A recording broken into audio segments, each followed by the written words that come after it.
It was 3:18 p.m. on a quiet Saturday afternoon when 9-year-old Amber Hagerman pedaled her pink bicycle into an empty parking lot.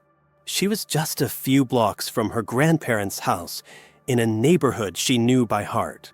8 minutes later, a frantic 911 call would change everything. A man just grabbed a little girl off her bike, the caller said, his voice shaking. She was screaming. He threw her in a truck and drove off.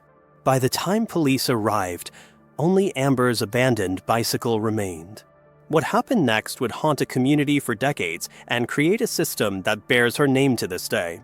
Yet the one child it was named after was never found in time. This is the story of Amber Hagerman and how one family's unimaginable loss became hope for thousands of others. Please subscribe and hit the notification bell because every missing child deserves to be remembered. 9-year-old Amber Hagerman had that rare spark that made adults stop and smile. She was the kind of child who helped her grandmother bake cookies, who protected her little brother from bullies, and who announced to anyone who'd listen that she was going to be a doctor when she grew up. In the quiet suburbs of Arlington, Texas, Amber represented everything innocent about childhood in 1996. Her world was small but safe. Her mother Donna worked hard to provide for Amber and 5-year-old Ricky. Her grandparents lived just 4 blocks away, their house a second home where the smell of fresh cookies and the sound of laughter filled every room. The abandoned Winn-Dixie parking lot had become the neighborhood kids' secret kingdom, a vast, empty space where they could ride bikes, play games, and feel like they owned the world. But in that empty parking lot, someone else was watching. Someone who had been waiting for the perfect moment, the perfect victim. Someone who saw a spirited little girl on a pink bicycle and made a choice that would destroy one family and create a legacy that would echo for generations. Amber had no idea that Saturday, January 13th, 1996, would be the day her name became known around the world. At 3:10 p.m., Amber and Ricky pushed their bikes out of their grandparents' driveway, the winter sun casting long shadows across the quiet suburban street. The abandoned Winn-Dixie was only a few blocks away, close enough that their grandfather could still see them from the backyard if he tried, close enough to feel safe. The empty parking lot stretched out like a concrete playground. Amber pedaled in wide circles, her pink bike gleaming in the afternoon light, while Ricky struggled to keep up on his smaller wheels. For a few precious minutes, they were just kids being kids, racing, laughing, completely unaware that they were being watched. Something spoke to Ricky first. Maybe it was the sound of an engine, maybe it was just a 5-year-old's instinct, but he suddenly announced he wanted to go home. Amber, ever the protective big sister, told him to go ahead. She'd be right behind him, she promised. She just wanted to ride a little longer. Ricky pedaled away, looking back once to see his sister still circling the empty lot, her hair catching the light as she rode. When he reached their grandparents' house just minutes later, he expected Amber to be right behind him. But she wasn't.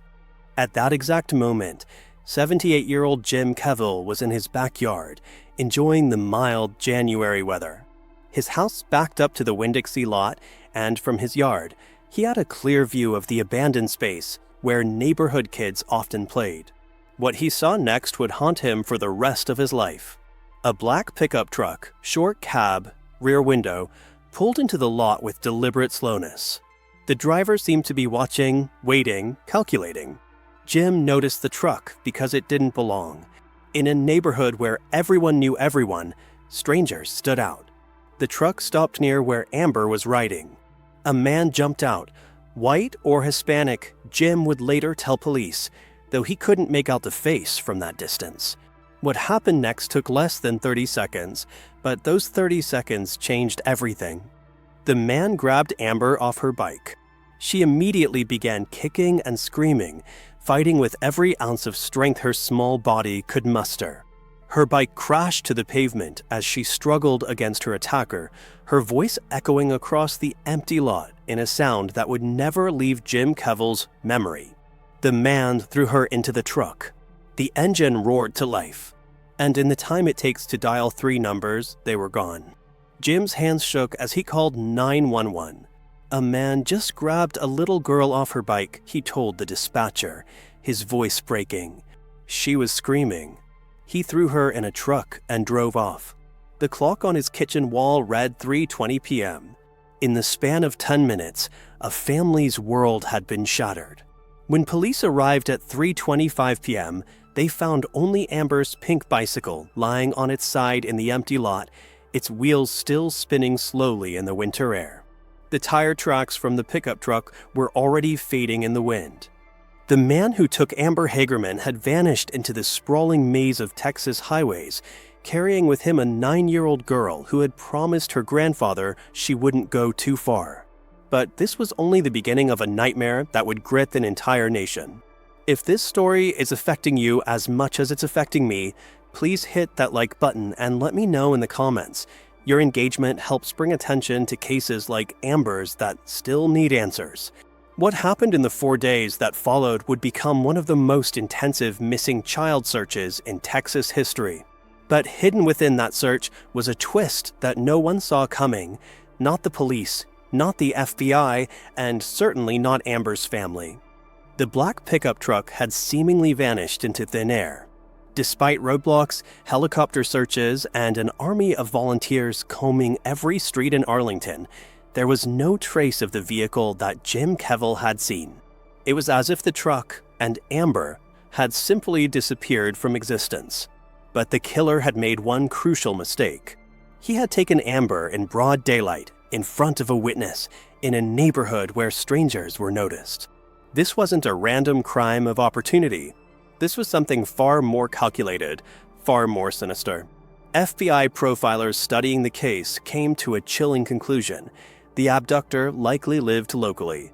He knew the area well enough to know about the abandoned parking lot, well enough to know when children played there, well enough to escape without being caught on any major roads. He had been watching. He had been planning. And most disturbing of all, he had been hiding in plain sight. The search intensified with this new understanding. Every man in the neighborhood was quietly scrutinized. Every black pickup truck was investigated. Every person who had access to the area was questioned. The answer they were looking for wasn't miles away. It was right there, somewhere in their own community. But as the hours turned into days, another devastating reality began to emerge. The profilers believed that Amber's abductor hadn't taken her for ransom or to keep her. The evidence suggested something much worse, that he had taken her with the intent to harm her, and that he was likely keeping her somewhere close by, waiting for the heat to die down before making his final move. What the community didn't know was that while they were searching desperately for a living child, they were already too late. The man they were hunting had already made a decision that would haunt Arlington forever. The truth was hiding just 4 miles away, in a place where no one thought to look until it was far too late. The call came in at dawn on January 17th, 1996. A man walking his dog near Forest Hollow Apartments had stumbled upon something no one should ever have to see. In a creek bed prone to flooding, partially hidden by brush and debris, was the body of a small child. The location was strategic, remote enough to avoid immediate discovery, yet close enough to Arlington that the killer could have dumped the body and returned home without raising suspicion. When police arrived, they found Amber's remains in a condition that told a horrific story. She had been kept alive for days before her life was taken. The crime scene yielded heartbreakingly little physical evidence. This wasn't the work of an amateur. Whoever had taken Amber knew how to avoid leaving traces. No fingerprints, no DNA that could be matched to anyone in the system, no fibers or materials that could lead back to a suspect. The autopsy revealed that Amber's throat had been cut, a detail so devastating that it was largely kept from the public to preserve both the family's privacy and the integrity of the investigation. What was clear was that she had fought. Even in her final moments, 9-year-old Amber Hagerman had refused to give up. The medical examiner estimated that Amber had been taken somewhere and held for approximately 2 days before being brought to the creek. This meant that while the entire community was searching frantically, while her mother was pleading on television for her return, Amber was alive somewhere, possibly close by, enduring unimaginable terror. Arlington police worked around the clock, following every lead, no matter how small. They interviewed hundreds of people, examined dozens of black pickup trucks, and pursued tips that came in from across the country. The FBI brought in behavioral analysts who created detailed profiles of the type of person who would commit such a crime. The profile painted a disturbing picture: a white or Hispanic male, likely between 25 and 40 years old, someone familiar with the Arlington area who had probably been watching children in the neighborhood for some time. Someone who appeared normal to his neighbors and coworkers. Someone who could blend in seamlessly with the community while harboring the darkest of intentions. Jim Kevill, the witness who had seen the abduction, worked tirelessly with police sketch artists and gave countless interviews. His description of the pickup truck was precise: a black or dark blue short cab pickup with a rear window, but his view of the driver had been partially obscured. He could provide a general description, but not enough detail to identify a specific individual. Police interviewed every registered owner of similar vehicles in a 50-mile radius. They spoke to teachers, coaches, maintenance workers, delivery drivers, anyone who had regular access to areas where children gathered. They investigated convicted offenders, recent parolees, and anyone with a history of crimes against children. Over the years, the case attracted numerous false confessions and misleading tips. People claimed to have seen Amber in other states, alive and well. Others insisted they knew who the killer was, pointing fingers at neighbors, ex-husbands, or strangers they found suspicious. Each lead had to be thoroughly investigated and ruled out, consuming precious resources and time. One particularly cruel hoax involved a caller claiming to know where Amber was being held. Police rushed to the location, only to find it was a sick joke that traumatized the family even further and diverted attention from legitimate leads. The most frustrating aspect of the investigation was the missing time. What happened during those crucial hours between 3:20 p.m. on January 13th and the discovery of Amber's body on January 17th? Where was she taken? Who saw the black pickup truck during those 4 days? Where was she held?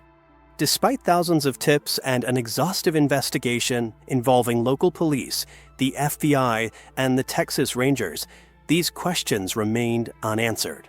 The killer had managed to abduct, hold, and ultimately harm a child in a major metropolitan area without leaving a single witness or piece of traceable evidence. So far, police had no DNA match, no murder weapon, no confirmed suspect, and no clear motive. The black pickup truck had vanished as completely as if it had never existed. Yet the town of Arlington knew that somewhere among them, a predator was walking free, carrying the secret of what happened to Amber Hagerman in those 4 dark days of January 1996. The investigation would continue for years, but the answers the family desperately needed seemed to slip further away with each passing day. 29 years have passed since Amber Hagerman was taken from that empty parking lot, and her case remains unsolved. The black pickup truck was never found. The man who took her was never identified. The secrets of those 4 terrible days in January 1996 died with whoever committed this crime. But Amber's story didn't end in that creek bed in Arlington. Just 4 months after her passing, a group of concerned citizens and law enforcement officials gathered to discuss how such tragedies could be prevented in the future. They remembered how quickly Amber had vanished, how the crucial first hours had slipped away while her abductor disappeared into the vastness of Texas. They realized that if there had been a way to immediately alert the entire community, every radio station, every television channel, every electronic billboard, maybe, just maybe, someone would have spotted that pickup truck. From that meeting, the Amber Alert system was born. Named in honor of a 9-year-old girl who dreamed of becoming a doctor, the system would become one of the most powerful tools in the fight against child abduction. When a child goes missing under suspicious circumstances, An Amber Alert can reach millions of people within minutes, turning every citizen into a potential lifesaver. The statistics are remarkable. Since its implementation, the Amber Alert system has been credited with the safe recovery of over 1,100 children. 1,100 families have been reunited because Amber Hagerman's name appears on their phones, their radios, their televisions, urging them to look, to remember, to care. But the cruel irony remains. The system that bears Amber's name, the legacy that has saved so many children, came too late to save the little girl who inspired it. Somewhere in Arlington, Texas, or perhaps long gone from there, the person who took Amber's life continues to walk free, carrying with him the answers that Donna Williams and Ricky Hagerman have spent nearly 3 decades searching for. The case file remains open. The phone lines are still active. And every time an Amber Alert sounds, it serves as both a tribute to one lost child and a promise that no other family should endure what the Hagermans have endured. Amber Hagerman's killer may have silenced her voice, but he could never silence her legacy. She speaks every time an alert bearing her name helps bring another child home safely. If you believe in keeping Amber's memory alive and supporting families of missing children, please subscribe to this channel and share this video. And check out our deep dive into another unsolved case.